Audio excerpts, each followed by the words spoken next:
നമസ്കാരം. ഇന്ന് ഞാൻ പരിചയപ്പെടുത്തുന്നത് ഒരു ഗ്രാഫിക് നോവലാണ്.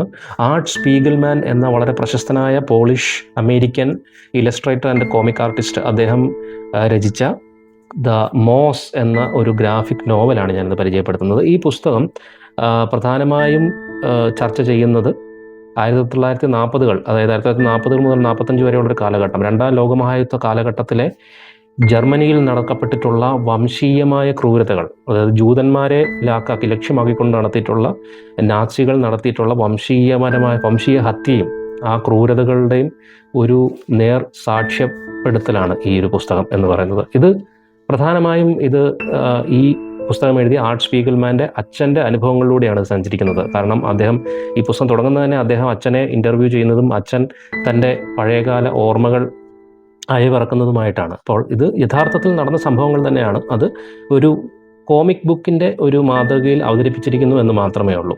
ഈ പുസ്തകത്തിൽ നാസികൾ തുടക്കത്തിൽ നടത്തിയിട്ടുള്ള വംശീയപരമായ വേർതിരിവുകൾ, അതായത് ജൂതന്മാർക്കുള്ള ആവശ്യങ്ങളും എല്ലാ ആനുകൂല്യങ്ങളും നിർത്തലാക്കുകയും അവരുടെ ബിസിനസ്സുകളെ പിടിച്ചടക്കുകയും അതിനുശേഷം പിന്നീട് കോൺസെൻട്രേഷൻ ക്യാമ്പുകൾ ക്രിയേറ്റ് ചെയ്തിട്ട് അവിടെ നാസികൾ ജൂതന്മാരെ അങ്ങോട്ട് മാറ്റി അവർക്ക് അവരനുഭവിച്ച കൊടിയ യാതനകളും പിന്നീട് അവരെ ഉന്മൂലനം ചെയ്യാനുള്ള പലതരത്തിലുള്ള പദ്ധതികൾ, നമ്മൾ കേട്ടിട്ടുള്ള ഗ്യാസ് ചേംബർ തുടങ്ങിയ പദ്ധതികളെ പറ്റിയും ഒക്കെ ഇതിൽ വളരെ വിശദമായി തന്നെ ഇതിൽ പ്രതിപാദിക്കുന്നുണ്ട്.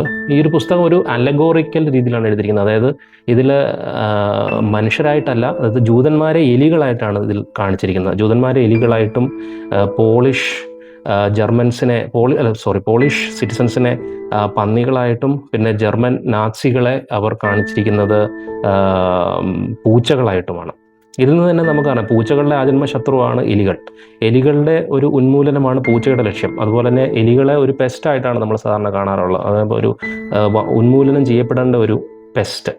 അപ്പോൾ അങ്ങനെയായിരുന്നു അന്ന് ജൂതന്മാരെ ജർമ്മൻ നാസികൾ കണ്ടിരുന്നത്. അവരെ ഉന്മൂലനം ചെയ്യപ്പെടേണ്ട ഒരു പ്രത്യേക ജനതയായിട്ടാണ് അവരെ കണ്ടിരുന്നത്. അവരെ വേർതിരിക്കുകയും അവരെ ഉന്മൂലനം ചെയ്യാൻ പല പല പദ്ധതികൾ ആസൂത്രണം ചെയ്യുകയുമാണ് നാസി പാർട്ടി ചെയ്തത്. അതിൻ്റെ അന്ന് നടത്തിയിട്ടുള്ള കൊടിയ ക്രൂരതകൾ ഈ പുസ്തകത്തിൽ വർണ്ണിച്ചിരിക്കുന്നത് നമുക്ക് വളരെയധികം അൺകംഫർട്ടബിൾ റീഡിങ് ഉണ്ടാക്കുന്നതാണ്. കാരണം ഒരു കാർട്ടൂൺ ബുക്കായിട്ട് കൂടി, ഒരു ഗ്രാഫിക് നോവലായിട്ട് കൂടി നമുക്കത് വായിക്കുമ്പോൾ നമുക്ക് ശരിക്കും യഥാർത്ഥത്തിൽ നടന്നതാണെന്ന് മനസ്സിലാക്കിക്കൊണ്ട് വായിക്കുമ്പോൾ നമുക്കത് വളരെ ഒരു അൺകംഫർട്ടബിൾ ഫീലിംഗ്. അത് മോശമായതുകൊണ്ടല്ല, പക്ഷേ ഇതിൽ പറഞ്ഞിരിക്കുന്ന സത്യങ്ങൾ എന്തുമാത്രം ഇന്നത്തെ കാലഘട്ടത്തിൽ പോലും റെലവൻ്റ് ആണ് എന്ന് നമ്മൾ മനസ്സിലാക്കുമ്പോഴാണ്.